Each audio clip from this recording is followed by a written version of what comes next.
Welcome to our talk, Stop Reading YAML, Start Hunting. So this is a talk about the inner workings of Kubernetes in a very brief format to tee things up. It's about translating Kubernetes concepts for pen testers and I guess blue teams as well. And our approach after learning kind of what not to do and what doesn't work when you're assessing Kubernetes clusters. But mainly the purpose of it towards the end is to introduce our new Bloodhound ingester for Kubernetes to make identifying attack paths really simple and easy. So my name's Nathan. I am a manager at KPMG in the Cyber Defence Services team. I'm a Czech team leader, if that means anything to you, and I very much have a focus on infrastructure pen testing. I'm Josh. I'm also the same as Nathan. I'm generally the person that they ask to test anything that's a little bit sketchy, but usually applications and anything that's code-based is my speciality. So I guess we'll start with a little brief as to why we did this and why this is the case. I think both myself and Nathan have had a lot of engagements pulling his hair out, running tools that didn't necessarily fit the bill for Kubernetes, trying to fit general sort of use pen testing tools into this context really doesn't work particularly well, which is where this idea was really born from. We had the great idea for this at about 10:30, sat in Albert Schloss drinking some German beer, submitted the proposal for the talk and ended up writing the tool.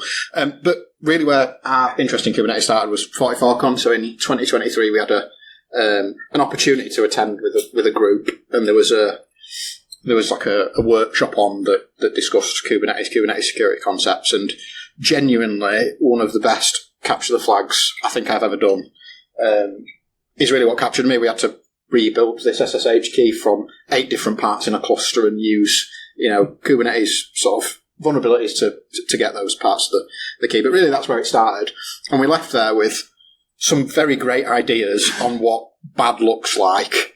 But when we told the sales team where we used to work that we could start selling these, we quickly realised that translating that into the context of a pen test and actually delivering it was quite a difficult thing, because the tooling wasn't there, the tooling didn't exist and didn't work very well. And actually a lot of these concepts that you see are kind of multiplied by 1,000 because there's so much sort of configuration that you've got to consider. So what we quickly did was what everybody does and adopt the approach of just reviewing a cluster and saying it'll be fine. But what we've learned in the past few years is actually there's a little bit more to it, and context is king really when it gets to this type of assessment. So that's really where ClusterHound comes in, and that's where it was born from, through frustration of use of current tooling and trying to teach yourselves a little bit more about it. So what I'm going to do, I'm going to give you I say 60 seconds. I did this yesterday. It took 180 seconds. I'm just going to give you what you kind of need to know as a pen tester, just to understand what we're talking about, just to understand concepts and the way that we're going to talk about things.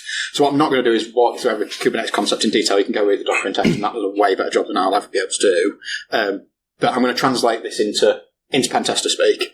And I think that's one key thing that I'd like everybody to try and take away is, especially when it comes to Kubernetes, translating this unfamiliar interface into what you know as a pen tester is really a key skill when it comes to assessing a cluster properly. So just abstracting what you already know. So I'll start from the top. One key thing that we've learned over the past few years is considering what your ways are into a cluster. So your services and your identities are really key for keeping your engagements contextual. So understanding that, web apps and publicly facing servers could be entry points into Kubernetes clusters, and the cloud identities could also be entry points into the cluster is a super key concept, because that really gives you, the context that you need to really assess what you're seeing properly. And then working your way inward to understand all the different surfaces that you're sort of seeing then really expands way past that configuration review. So, thinking about your nodes and your pods as where for all kind of intents and purposes, just your VMs where you run software, something's running in there, and they're all organised into namespaces, which keep them nice and segmented, not in a security sense. Definitely not. And then your service accounts and your RBAC are really what we're about to talk about now, and how that all links in. So I think that's really all you need to know to understand what we're about to talk about. one thing that I think I felt really short on, and I didn't really think there was too much information out there about, was what your attack surface is when it comes to a cluster. So understanding these points really helps you contextualise what you're doing when it comes to actually pen testing these types of systems. And me and Nathan have discussed this at length more than once. But I think the two key things that you really need to understand is where your entry points are for your cluster and where you land if you gain access through that entry point, and that really helps contextualise your assessment when it comes down to it. So your entry points could be something, as I said before, like cloud resources. It could be an account. It could be a developer account. It could be publicly facing infrastructure. It could be a web app that's running in a pod. It could be anything realistically. It could be a network surface, but it also could be a supply chain attack in the same sense. We had an assessment recently where that was the scenario. What happens if a compromised pod is deployed into this cluster? What happens if a compromised Python package ends up on this particular part of a pod?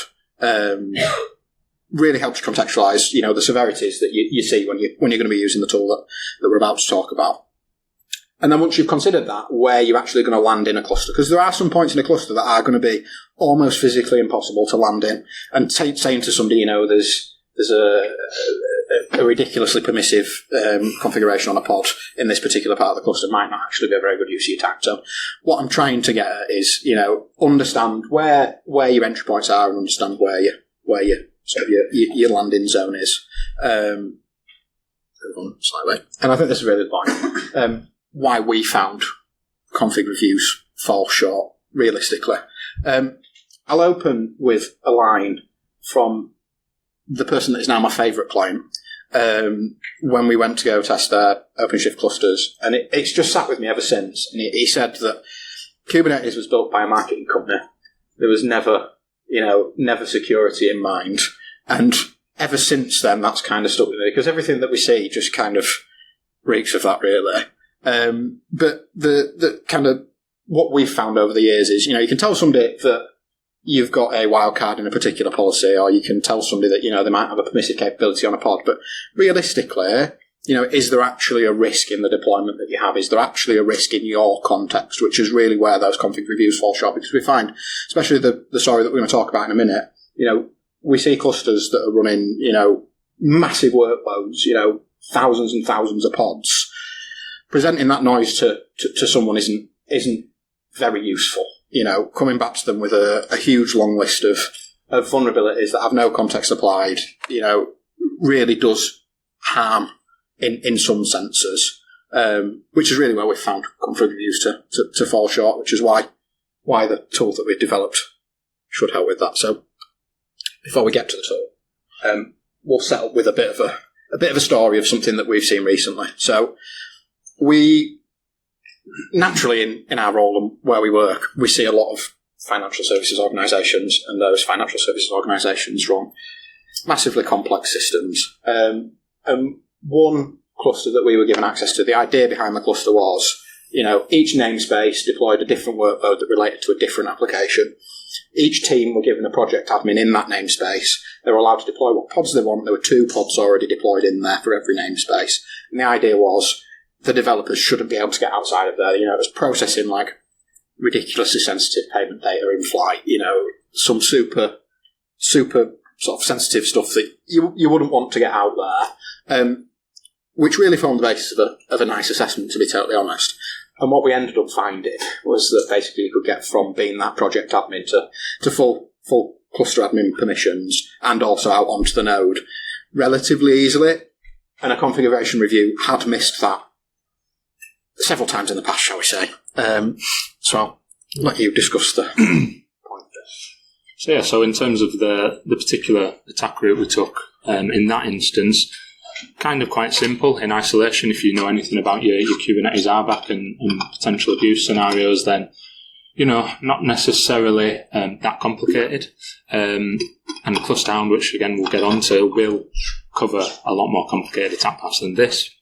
But again, this kind of hit on the point that this is just one attack path in one cluster in one scenario that gives one route. It's cluster compromise. Assessing that at scale and all the possible routes is virtually impossible with the tooling that existed up until this point. So we completely subverted the kind of intended design of those namespaces, isolating the applications and the development teams. After being provided a developer equivalent account, right, so permissions that move the developer within the cluster. So we were in an assumed compromise scenario, right? And as you can see on the slide there, so we would start in a pod, which again, if you don't know what it is, for all intents and purposes, just think of it as a virtual machine. It isn't, but that's by the by. So we're in there. We've got a shell, right? We've got execution rights on there to simulate that compromise of the developer account who had those exec rights. From that point, we were able to obtain the mounted service account token of that pod. Again, without going into loads of Kubernetes concepts, service account tokens get mounted to pods generally by default. So if you're on there, if you've got a shell or whatever, or you've got command execution capabilities, you can just pull out the JWT that pod uses for its service account, which is used to access the Kubernetes API and things like that. Pretty straightforward stuff in the end. That token happened to have read access to 9,000 secrets, right? So 9,000 possible bits of sensitive data, other service account tokens, etc.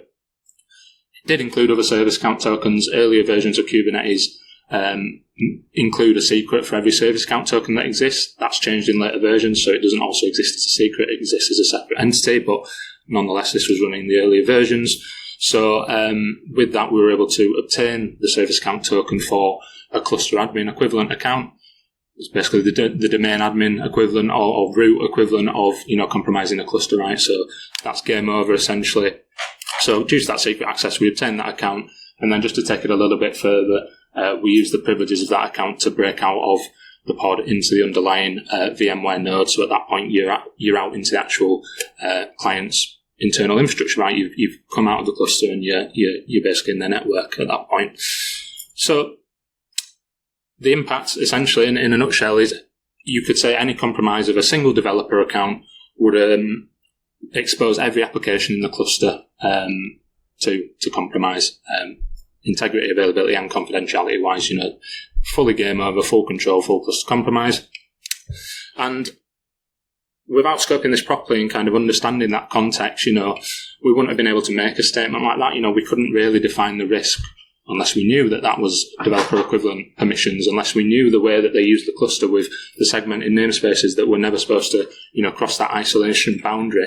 So without kind of proposing the right questions, which we'll cover in a second in the scoping phase, none of this really would have been quantified properly. And so what would a configuration review style assessment have missed in this case? So it would have flagged that most likely, if you do a comprehensive config review, it would have flagged that service account that we compromised the token for had read access to an excessive amount of secrets. It should have flagged that. That's pretty standard on a config review. But what wouldn't it have flagged?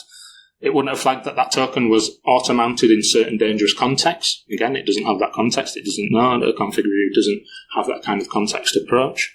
The path to an admin via that stored secret, it wouldn't have picked that up. Again, it would have picked up that the secret exists. It would maybe tell you the name of the secret. It doesn't tell you what it is and what it does, right? And then the onward breakout to the node, again, a config review may have told you about certain specifications that exist with certain pods and things like that may facilitate a breakout. But ultimately, there's a million compensating controls that could stop that from happening in practice. So again, it doesn't confirm or deny whether that would be possible. So you can say it's got significant weaknesses in terms of that kind of approach. So generally, before we engage, we typically like to have a bit of a session to understand the context, which is really where the tool that we've developed kind of assists us in this. So we like to understand that context. So as we've just discussed there, understanding that it's used by developers, understanding how the namespaces should be used, understanding what people should be able to do, helps you really contextualize those traditional config review vulnerabilities. We also like to understand, what kind of the internet facing context is, what their attack surface is, what they feel their attack surface is, so we can map out entry points. So we know, we're not just assessing arbitrary namespaces, arbitrary pods that don't necessarily have any value in terms of explaining, how somebody landed there or, how compromise actually happened. We also like to understand the security controls and generally ask them what keeps them up at night. So in this case, the client was really concerned about the workloads that were running in other namespaces and then other developers having access to those namespaces given the regulations that surrounded it.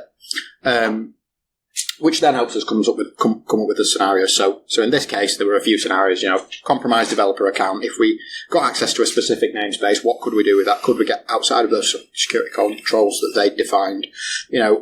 If a package was compromised on a particular pod, where could we get to? What could we do? If we were able to deploy a particular pod into a namespace, what could we do? Those sorts of things, because that really helps them, the clients at the end, find what they're really concerned about, essentially, which is leads us really nicely into the tool. Just final thing on that. Again, another thing that context doesn't, config reviews don't account for is situations where, again, not only does it not account for when a vulnerability is more severe than it appears from a config review, the opposite also applies. So it may identify vulnerabilities. And in a Kubernetes sense, it's entirely possible that there's entire namespaces and pods that theoretically have no possible route in, really. So, at that point, what are you really saying? So that's the other kind of gap that they don't cover. So onto the tool then. So ClusterHound, if you're familiar with that naming convention of tools, again, you would have probably guessed what it was. ClusterHound is a Python-based Bloodhound Community Edition ingester for Kubernetes clusters.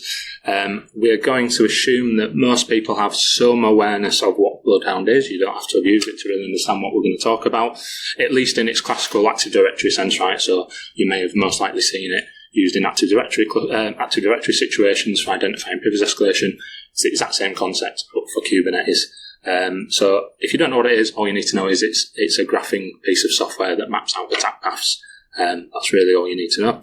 So the tool itself is a Python script, like I mentioned, and it will essentially collect data from a cluster in a JSON format and transform it into what's called Open Graph format. So as of last year, I believe, Bloodhound Community Edition supports the Open Graph format, which technically means anything that you can represent as JSON data can be transformed now into Bloodhound data that you can import into Bloodhound and map edges and nodes out into. So if you weren't aware of that, I would encourage you to go look at the new ingesters that exist. There's all sorts of ones out there. There's even ones for 1Password, basically anything that has, RBAC, so enterprise deployments of 1Password. There's a 1Password hound, all sorts of things out there. So that's where the kind of idea came from, is from that functionality that SpectreOps added to Bloodhound, and the latest updates for Bloodhound as of a few months ago even add support for the pathfinding functionality in Bloodhound. So when you have these custom formats, you can use the pathfinding functionality, which we'll show you in a second here.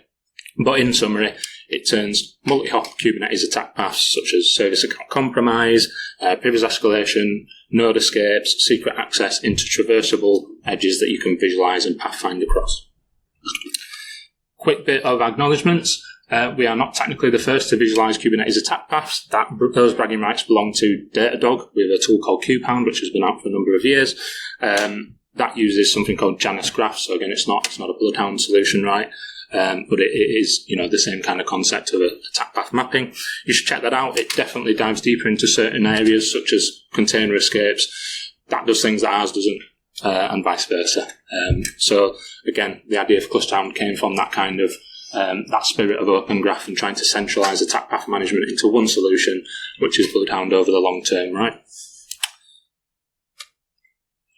So why we built it, again, we've kind of touched on it, but just to recap on a bit of the scale of the example we described. So we had a cluster there with 9,000 secrets, right? 400 namespaces, so 400 logical separators for resources. Some of them built in that we already knew about, but many of them were custom and designed by the client. So we can assess one attack path like we described there, but how do we do that at scale, right? That was a very specific scenario that the client had defined. We're going to drop you into this one namespace in this cluster of 400, and we want to know what's possible with this one account. It doesn't really account for the other 399, right? So, again, that kind of experience of that cluster at scale, which is by no means the largest one you will see, kind of further inspired the tool, although I think we had realised that it would be possible beforehand, to be fair. So we were going to do a live demo of this, but we realised there just definitely wouldn't be time. So we've got some screenshots, but many of you will recognise Bloodhound, will know what you're looking at here. But we'll go through it. So step one, in kind of in line with the scenario, we've had conversations with our client, let's say, and at the scoping stage and per those questions we kind of posed to you, let's say the client has stated that they are most concerned about the compromise of applications in the cluster, right? So pretty standard stuff. They're not necessarily worried about compromise of engineer accounts or cloud identities. They're concerned about the applications. Maybe some of them are public facing, right? So they've got that valid concern. So they're worried about traditional application vulnerabilities. They're worried about also supporting library compromise of those services, right? You don't necessarily have to exploit a traditional application vulnerability to find a way in. You could compromise an image, supply chain type of attacks, and in the same breath, the actual underlying image of a pod could even be compromised. Pods pull down their images on a regular basis in many cases. If that image is compromised at some point between those pulls, then it will be compromised and provide a route in. So the screenshot you can see here is ClusterHound lets us identify all of the services and applications that exist in a cluster with ease. Obviously, this is just a very small sample of 3 of them. So literally with the click of a button, you can see all the entry points into the cluster. So all the services that are there and which pods that they are running on, right? So that's what that CH entry point edge represents. Pretty straightforward stuff, hopefully. So let's say we do that and we speak to the client and they have identified the docking-based service, the middle one there, as a critical kind of concern because it's public-facing, let's say, and it has sensitive data, whatever the reason it may be. The kubeDNS one we're not as concerned about because it's a built-in Kubernetes namespace that we can probably assume is a bit more secure. And the final one there, let's just say that that's not a public-facing application, so they're not as concerned. So we're going to highlight the docking-based service as our main concern in this case, and we make the decision to prioritise that based on its context. Had to get the obligatory HackerCat GIF in, obviously. So step 2, attempt service compromise. So at this stage, you've identified that application exists. You can, of course, engage at that point in traditional penetration testing of that application, right? So you can do a traditional app pen test, and that would be completely valid, and it does allow you to assess the likelihood of compromise of that pod, of that service, via traditional means. Regardless of whether you do that and regardless of whether those, activities are successful in terms of achieving some kind of server-side access, you should always move on to the third step, which is the assumed compromise kind of phase we've been describing, because like I said, there are a number of ways that service could be compromised, supporting libraries, or the pod can be compromised through supporting image compromise and things like that. So just because there's no routing by the application doesn't mean there's no route into that critical or potentially critical configured pod. So we should always move on to that stage. You may have seen a month or 2-3 months ago, the Trivia compromise. So that's a really good example of that level of compromise of a supporting library, basically. So Trivia Operator is something that people use to scan container images. They'll deploy it in their clusters, and that image will pull down fairly regularly in many cases again. And it had been compromised and essentially allowed attackers to exfiltrate secrets out of clusters. So that's a good example of how no application's been compromised there, but there was still a route in. So step 3, again, you move on to that assumed compromise stage. So whether we got some kind of application vulnerability in server-side execution, command injection, RCE, whatever it may be or not, we take the position that compromise is inevitable at some point. And here's where ClusterHound kind of comes in. So I mentioned the pathfinding functionality that it now supports. Again, many of you will recognise this. So you can use the pathfinding functionality with Bloodhound once you've imported your ClusterHound data, and you can literally just define the starting node as the service you're concerned about, and the end node being the entity that represents the whole cluster. So that's what that little symbol means there. You can literally define those two things, so start and an endpoint, hit enter, and what Bloodhound will do is show you if any traversable set of edges exists between those two entities within the cluster. Right? So as the edges in this case are mostly concerned with obviously potentially dangerous permissions, because this is, it's not for sysadmin activities, so all that this is going to show you is dangerous things in general. If this query returns anything, if this search returns anything, then it likely means that there is at least one path from the service to full cluster compromise. So you hit enter, and you're hopefully presented with some kind of result. So that's the results of that pathfinding search in this case. So again, from our initial service, that's our entry point into the pod. So let's say we've got a shell onto that pod to simulate that compromise, that assumed compromise kind of position. You land in that alien probe deployment pod, and you, again, as I mentioned earlier, that has a service account token mounted. So you read the service account token and you compromise the Cosmonaut SA service account. So you can now authenticate to the Cluster API using that service account. We can then see that there's 3 more hops. So it's like that, 3 more hops up to the Relay Admin SA account. So those are all identities, those little card-looking icons. So there's 3 more hops that all use the same edge called can assume service account. Essentially, that is an edge that collapses any method of service account compromise. Again, I won't go through all the methods that you can compromise a service account with, but things like workload creation, again, retrieving secrets, token creation permissions, things like that. That edge will represent when any one of those is possible from the other account that you've already compromised. So essentially what that's saying is, once you've compromised Cosmonaut SA, there is some method by which you can get to the next one, and then to the next one, and then to the next one. Once you get to that final Relay Admin service account, the final edge there, CH full access, it's pointing to the cluster node, which shows that it essentially has equivalent to cluster admin permissions. So it might not have the cluster admin group assigned to it or anything like that, but essentially it's going to have wildcard permissions and will very likely facilitate full compromise in some form, whether that's again just retrieving a secret of an account that is a cluster admin, or whether it literally does just have cluster admin permissions itself. So with one query, literally a couple of clicks after you've ingested the data, you've identified a valid 6-hop attack path from compromise of a service all the way to full cluster compromise. So essentially, if that application, if that pod is compromised, the cluster is toast. You're done. That is just one isolated example, right, of one assumed compromise scenario in one namespace, from one namespace in one cluster, right? And that pathfinding query will only show you the first shortest path. So you might remediate that, do it again, there might be another. That's where kind of cipher queries come in. So again, if you've used Bloodhound, you'll know about cipher queries. You can query that data and draw graphs in all sorts of ways, right? So you could do a query that would show you all the paths from that service rather than just the shortest path. So you can do queries that will show you all identities that have a specific privilege, or if you've got a really, really like contextual scenario where the client's concerned about even like one specific secret, right? If someone compromises a secret, we're done. This is where we start, in terms of accounts that we use, we be in this namespace, this secret's over here in this namespace. You could literally start an endpoint or a query that would show any edges to get to that one individual secret in the whole cluster, and various other kinds of queries, obviously. Basically, anything that exists with the edges and nodes you can query. ClusterHound will collect 27 edges, and I believe 14 nodes, but that's less important. All with documented abuse, guidance and references. So again, you can kind of reduces the barrier to entry a little bit, right? So you can run this tool, run some queries, and maybe it'll show you some edges. Maybe you don't really know what they're about. You can go on the documentation of the edges and it will show you some kind of abuse examples, right? It does assume a bit of knowledge, but it would certainly reduce the barrier for entry as well.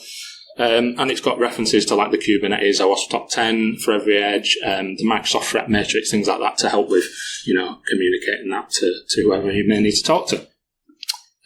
Just to add to that as well, we found it to be sort of incredibly useful in kind of situational awareness for the gigs that we've done so far. I just want to make people aware that just because you have access to a Kubernetes cluster, this isn't going to show you absolutely every edge. If you don't have permission to see absolutely every edge, you have to be aware that it's only going to show you what you can actually see, and the kind of the attack paths that you can abuse. So just be aware of that when it comes to actually running an assessment, that you've got what you think you have when you're trying to map these edges out. So ideally, right, you'd have some form of like cluster-wide read access to run this. If you wanted to identify paths across the whole cluster, that is obviously what you would need. You would need those read permissions. Again, the requirements are in the repo, which we'll show you here. But again, it will collect what it can see. So if you're in a situation where you just want to gain some situational awareness, you're in a particular namespace, you've only got read access with this service account token for something particular, for something specific, then that's fine. It will collect that data and show you what you've got. So the tool is live. Find it on GitHub, obviously, with all the documentation I described. QR code will take you, or you can go to github.com/clusterhound. There'll be a final update today or tomorrow, so maybe just wait the weekend before you clone it and start using it. You can follow us on LinkedIn, and I'll do a post when it officially releases if you want to be aware of that. So use it, break it, raise issues, let us know if there's other edges we've not thought of, because there most definitely is. We've used it on real engagements and we've already found it helpful. So yeah, let us know what you think. Don't think we have time for questions because we've got 1 minute, but we'll stick around out there for a sec if anyone wants to ask something or come up to the front. And yeah, follow us on LinkedIn if you want. Thank you very much.